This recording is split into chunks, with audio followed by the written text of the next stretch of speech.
Emotional intelligence for women entrepreneurs. We don't talk about it enough. It's time to talk about it.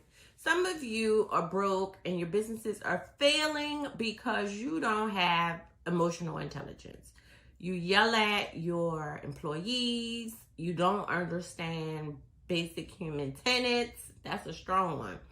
And you really don't know how to master your feelings and emotions as it relates to being an entrepreneur in today's society.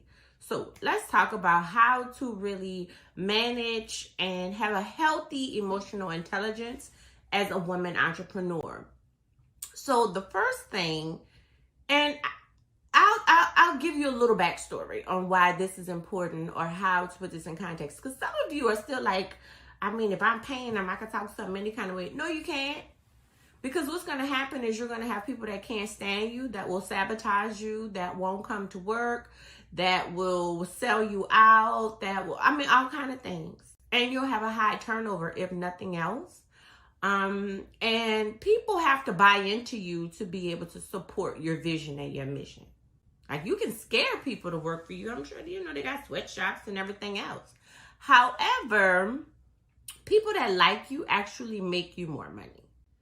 So keep that in mind. If I believe in the vision, I believe in the business, I don't mind coming to work. I'm happy when I come to work. I'm better performing. I'm more productive. I don't ride the clock.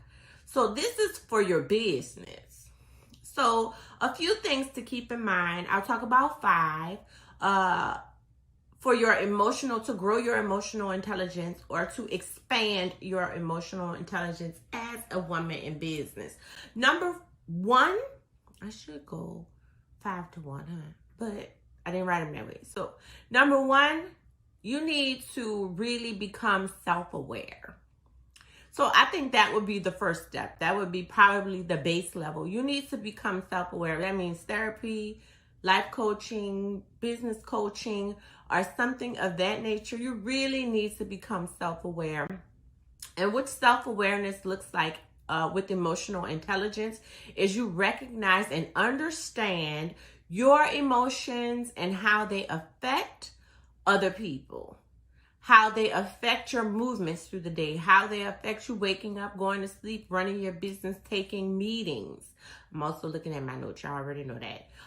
It helps you, self-awareness helps you control and navigate your emotions and being in situations where, it might be uncomfortable or it might be super uncomfortable. Like some of y'all might go to meetings and the people are really nice and you get too comfortable and mess that up too. So really becoming self-aware of your facial expressions, how you show up in phone calls. When you get disappointing news, can people tell? You really, stop playing cards. You gotta have a poker face, and also a poker internal environment where everything doesn't sway you, move you, and knock you off course in business. So really becoming self-aware of how you're showing up, what things trigger you, which things don't move you, and so you can position yourself in the best light. The heater just came on. If you hear a whoosh in the background, it makes a weird noise when you're recording too. It just sounds like a fan is on. Fan is not on. It's the heater. Number 2 would be develop empathy. This is more so for your clients, for your employees, potential clients, business partners, and things like that. Have an understanding of how things impact other people and not a sympathy. Sympathy is good, but you need more empathy in business, because if you have too much sympathy, you're always going to be, oh no, don't worry about it, I'll do it. Oh no, you don't have to come to work, it's okay. No. Empathy is, oh my God, your car broke down and you have to be late today. Of course, I'm not going to pay you until you get here, but I'm not going to fire you either. In my mind, it's empathy. Somebody probably like, yes, it is. So it's like, oh my God, your car broke down, you're going to be late to work. Your job is still going to be here when you get here, but I'm not going to pay you because your car broke down. So when you get here and clock in, you can start making money, but I'm not going to fire you or yell at you because your car broke down. Now, if your car breaking down every 5 minutes, I'm going to say, well, where's your money going? You need to put that into your car. But that's a different conversation. Sympathy is like, oh my God, I'm coming. I'm going to get your car fixed. Like, you're doing a bit too much in business. So really understanding what other people might go through. Like, I had one of the people that works with me, her son got sick and she couldn't come to work because she wanted to bring him to the emergency room. I did think, now, and let's be honest, I did think, why didn't you know, she works from another country, so it's a very different time zone, but no, because it was nighttime there. I'm thinking, well, if he was sick most of the day, why you ain't bring him to the emergency room during the day? But, I mean, things happen, and I was just like, oh, okay. You know, I mean, even though you might be like, and the next day, I'm going to leave that alone because she helps with some of the edits. But empathy is, you know, okay, you know, you got to do what you got to do. I don't have to pay you for this. However, unless they're a salary employer, you can't not pay them.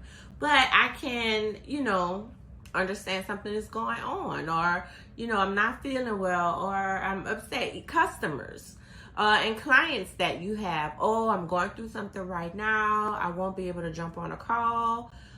Depending on, like, we still following the policies from the contract unless somebody dies or some kind of extreme event.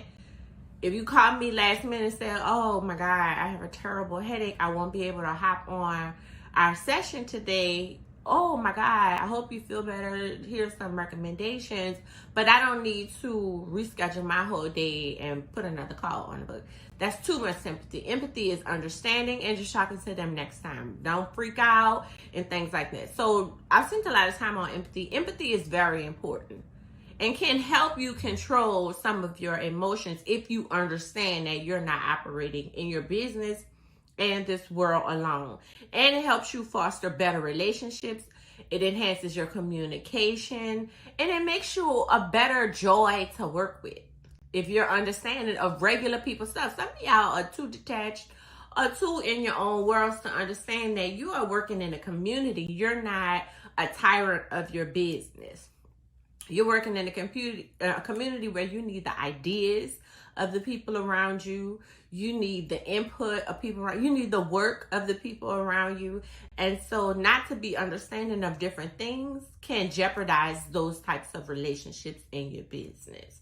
Notice I didn't say you just, oh my God, all the time. Oh, girl, I know her. You know, oh, girl, I know her. Y'all better practice that one. Number three in helping you manage and grow emotional intelligence or work on your emotional intelligence, manage your stress.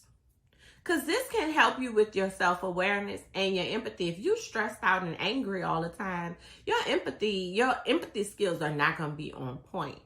So learn to manage your stress. Take time off. I talk about it. I have podcasts about it. I have YouTube videos about it. Manage your stress. Take time off. Some of y'all think if I work all the time, I make more money. Not true.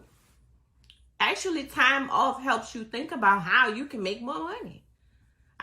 Something woke me up in the middle of the night last night, and the frustrating thing, usually like, oh Lord, let me go back to sleep. But I think because it scared me out my sleep too. So it was a little hard to go back to sleep versus just a gradual, beautiful, luxurious awakening. It startled me.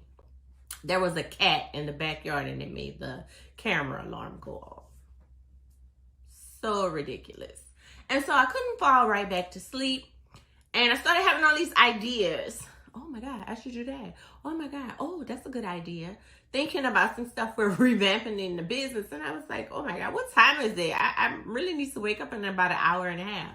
And so if I would have gotten stressed or been too tired or whatever, or not have days to look forward to take some time off and go to sleep, I might show up as a big B inside my business today.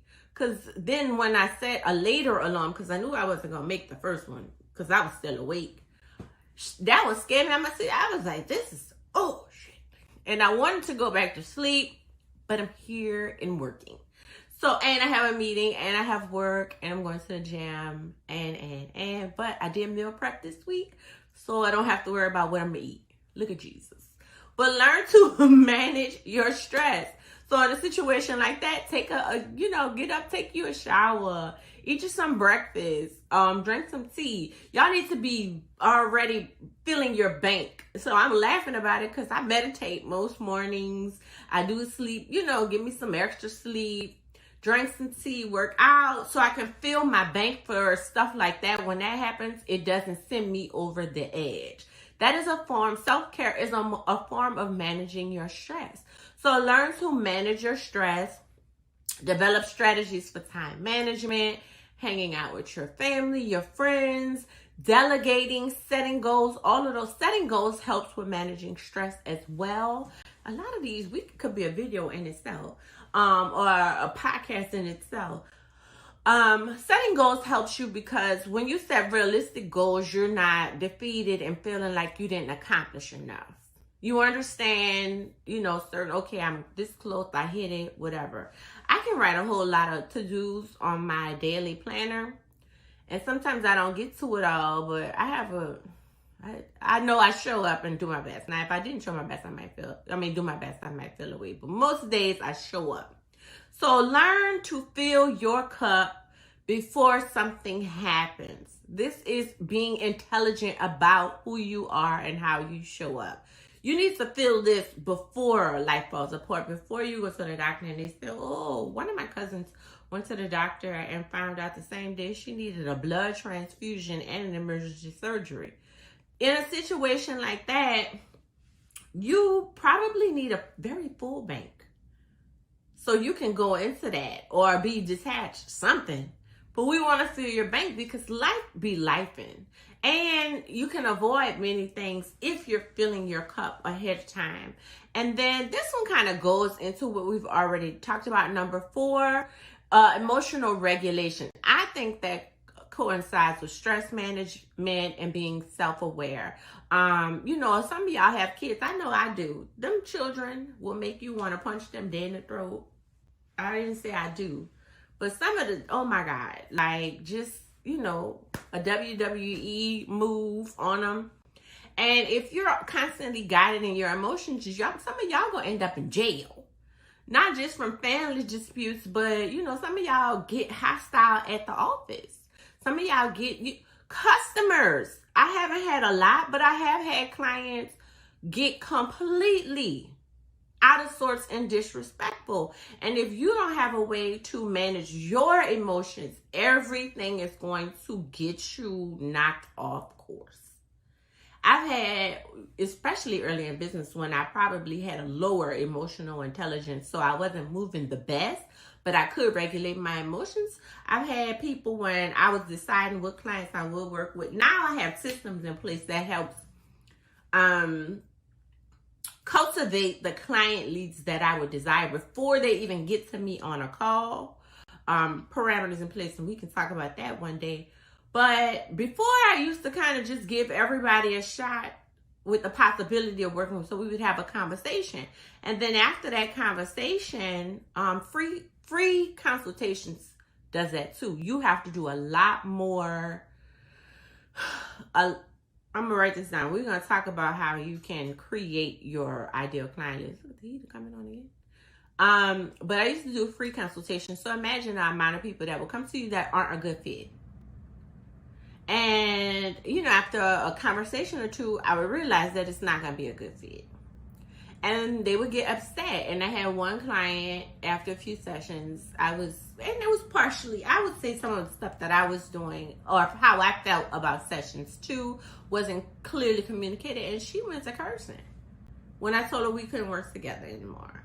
I had another client who didn't want to really do anything, and we were stagnant, and I didn't want to keep taking her money. She cut up. So if you don't understand, and this is over the almost 10 years I've been in business, I can count on one hand. That's also because I've regulated my emotional intelligence. However, it happens. Now, in the tax business, that's a completely different ballgame. I'm talking about costing. In the tax business, we've had to call the police on people. And I've had to jump in front of employees, between them and clients, to make sure my employees stay safe. Like, That's a lot. You know, dealing with a storefront with customers that can come in off the street, you don't vet them, you just help them with a service, can be a lot, especially dealing with people's money. And so learning how to regulate your emotions is huge, because they don't have the highest emotional intelligence, because they don't manage their stress, because they're not self-aware, will spit poisonous venom on you, and then you can be in a fight with everybody every day because you also are not regulated. So making sure you regulate your emotions. Don't be so impulsive. Some of y'all are impulsive shoppers, impulsive buyers inside of your business. You're spending all the money in your business. You're not reinvesting. We talk about that in Money Management Entrepreneurs, how to reinvest, how to set up your finances. But get your emotions under check. And then the final one, which we've been talking a lot about lately, because I think I understand the big importance of it. You need to build social skills. Some of y'all are awkward. I know I could be awkward too. So I guess that's, what is it? The pot calling the kettle black. But the difference between me and an earlier entrepreneur with less, or an entrepreneur with less emotional intelligence, is the fact that I'm aware of my limitations. So I build skills in those areas to create the transformations and the partnerships and the relationships that I desire. I would say it again. I am going to say it again. I realize my limitations, so I build skills in area to create transformations, partnerships, and relationships that I desire. And that probably is number one. You have to learn how you show up, who you are, create a vision of where you want to be, what you desire to have in your life, and then understand the type of person you have to become in order to meet those desires, and then get very busy about becoming that. And some of y'all be like, oh, that's fraud. No, it's not, because a lot of who you are is not who you were ever intended to be. It's from your environment, your parents, jealousy, peer pressure, and you formulated this person who might not be at its highest peak in order to have the life you want. And a big part of that is being able to have social skills. You need to be able to talk to customers. You need to be able to talk to employees. You need to be able to talk to organizations to get bigger contracts. You need to be able to sit in a room and network and tell people what type of things you do. You need to be able to present your business wherever you need to present your business, or to accept an award, and people not be like, it just happened. And so focus on improving your communication. I was reading a book actually yesterday, Myron Goldman, and one of the things the first chapter, he talks about, if you want to make more money, you need to improve your communication. I was like, whoo, I already know how to do that. But many of you need to learn how to communicate. I've worked with people that had terrible communication, but learn how to communicate: verbal, nonverbal, facial cues, social cues. You don't like somebody, so you looking crazy. Stop it. Not if you want to be wealthy. And so let's recap those. Those would be the 5 things that I would talk about, or I would imply or suggest to a client if they were working on, and actually I'm working on emotional intelligence and mindset with a few of my clients. I told you a few podcasts ago that a lot of them came and was like, okay, we've gotten the money rolling. I need to work on how I'm showing up. So number 1, cultivate self-awareness. Become more self-aware.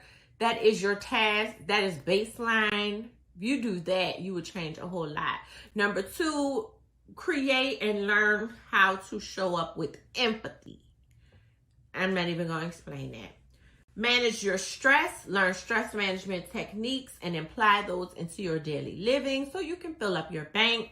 Number 3, regulate your emotions. Number 4, regulate your emotions. And then number 5, learn social skills. So those are the things that I want to talk about today. Thank you for being here. If you're wanting to manage your finances and really help with the operational and back end part of your business, get Money Management and Entrepreneurs 10 Ways to Make Money Work for You. We have the audiobook now. Just like you're listening to me now, you can listen to me then and learn really cool money skills for your business. I will talk to you next time.